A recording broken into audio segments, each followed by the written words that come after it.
Hi everyone, my name is Gabby Hall and I am doing my presentation on battered women serving sentences for killing their abusers. Women are more often put behind bars for killing their abusers in a self-defense attempt than males are. Statistics have shown a larger gender gap when it comes to sentencing. The average prison sentence for men who kill female partners is between 2 to 6 years, while the prison sentence for women is 15 years. An example is Kim Dae-do. Kim was acting in self-defense. She did what she had to do to stay alive. This brings up the question, are we supposed to just let them threaten and kill us, or do we fight back and protect ourselves? The rate of women incarcerated has increased rapidly by 750% between 1980 and 2017. Kim received 17 years for shooting her boyfriend who climbed on her and threatened to kill her. With domestic violence in all of these cases comes battered woman syndrome.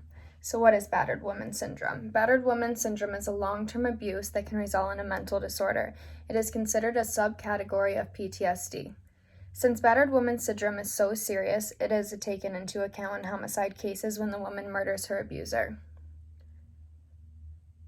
There are 4 stages that battered women go through: denial, guilt, enlightenment, and responsibility.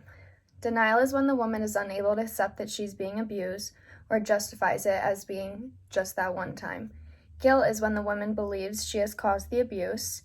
Enlightenment is the phase in which the woman realizes that she didn't deserve the abuse and acknowledges that her partner has an abusive personality. And then we have responsibility, when the woman finally accepts that only the abuser holds the responsibility. This is when many women try to escape the relationship, but many women never even make it past the first 2 or 3 stages. There is a large gender gap in sentencing. The ACLU and the Women's March suggest the wide gender gap in sentencing. Average sentences for men who kill female partners is 2 to 6 years. For women, it averages to 15 years, as I had mentioned previously. Women who commit crimes that are perceived as more masculine, like murder, receive harsher punishments. Statistics from other countries also show that domestic violence committed by men is also treated with leniency. In Ireland, men who are convicted of manslaughter serve an average of 2.8 years less time in jail.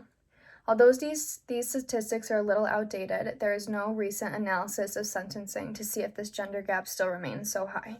An important aspect of this topic is self-defense. Self-defense is important to talk about because not everyone knows the laws on self-defense or what the definition is.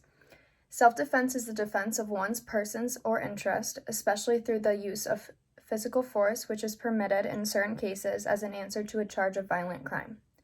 Statistics show that 75 to 80% of women who kill in self-defense are convicted or convinced to plead guilty. The DCSJA attempts to contextualize self-defense in domestic violence cases, but it doesn't address the abuse victims who make plea deals. All states have different self-defense laws that allow individuals who are threatened to use reasonable force.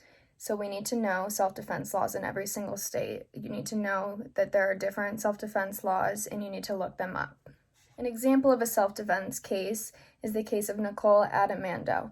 Nicole shot her abusive husband and pled not guilty to charges of second-degree murder, first and second-degree manslaughter, and second-degree criminal possession of a weapon. She claims that her boyfriend had threatened to kill her while they were laying on the couch. He pulled out his gun, and in an act of self-defense, Nicole kneed him in the groin and struck his arm. He continued to threaten her, and she shot him.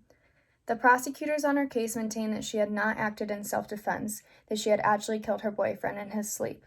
Although the autopsy could not determine if he was asleep when he was killed, they had found internet searches on his computer asking, "Will the police know if she was asleep when I shoot her?" Here are some of the laws that come along with these cases. As mentioned above, battered woman syndrome is used in domestic violence cases. The battered woman syndrome evidence can help a jury credit the testimony of the battered woman defendant. A battered woman who kills her abuser while he is asleep is not entitled to a jury instruction on self-defense because the woman did not kill to repel an ongoing unlawful attack. Women have to rely on existing legal defenses because there is no separate basis in law for a history of abuse to be considered. The Domestic Violence Survivors Justice Act in New York allows a reduced sentence between 5 and 15 years when domestic violence is proven to have contributed to the crime. This allows the accused to be seen and understood in the context of their abuse to be recognized as reasonable. Now is sentencing. The U.S. prison system has shown a dramatic increase in women's incarceration rates, as I had mentioned above. Women serving sentences for murder in the first and second degree or voluntary manslaughter account for about 10 to 15% of women serving in prison. 1/3 of murdered women are killed by male partners, while only 4% of men are murdered by female partners. The rate of murdered men is going down, while the rate of murdered women is going up. Domestic violence victims have a 78% higher conviction rate and longer sentences. So we do have the Clemency Act. The Clemency Act is aimed to free women that were wrongfully convicted when acting in self-defense against their abusers, but did not receive due process or fair trials. So here are some cases and examples. Francine Hughes was a battered woman who killed her partner. She was a severely abused Michigan housewife who set fire to the bed her husband was sleeping in. This case became a movie called The Burning Bed that was viewed by more than 30 million households. Hughes ended up being acquitted of murder by reason of temporary insanity.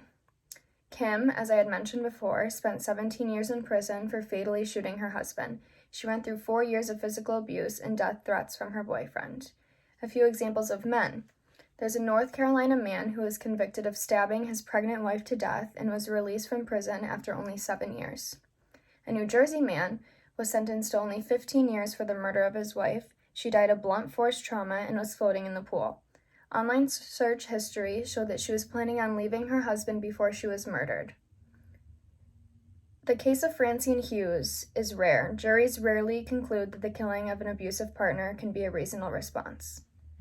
A Nebraska man was found guilty of severing his wife's head and was allowed to re-enter the community with supervision after spending only 5 years in a psychiatric hospital. Then we have Marissa Alexander, who was sentenced to 20 years for firing a warning shot at her boyfriend, and Crystal Potter, who served 20 years as well for shooting her husband after he got a gun and aimed it at her head. In conclusion, women are 75% more likely to be killed by their abuser when they try to escape, and over 80% of women who are in shelters escaping their abusers say that affordable housing is a top need. Killing in self-defense is the only way for more women to survive, and they don't deserve to be put in jail for protecting their own lives. We have to end the stigma that it's okay for husbands to hit their wives. We need to educate our children and teach everyone that violence is not okay. Thankfully, there are multiple organizations that stand up for women's rights. This includes the National Domestic Violence Hotline, loveisrespect.org, and RAIN. Having these resources is crucial to support and protect women's rights. No woman should live in fear of a man, and these resources aim on providing that support and help to safely get out of abusive relationships.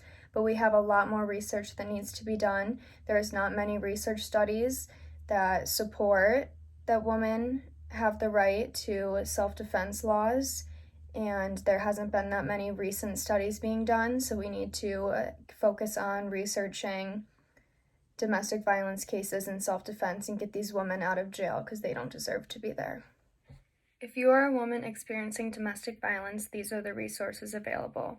RAIN is the nation's largest anti-sexual violence organization that helps survivors, educate the public, helps to improve public policy, and provides consulting and training. Love is Respect is a national resource to disrupt and prevent unhealthy relationships and intimate partner violence by empowering young people through inclusive and equitable education, support, and resources. Love is Respect is also a project of the National Domestic Violence Hotline, which is a project that is free, confidential, and available 24/7 to get help, identify abuse, plan for safety, and to support others.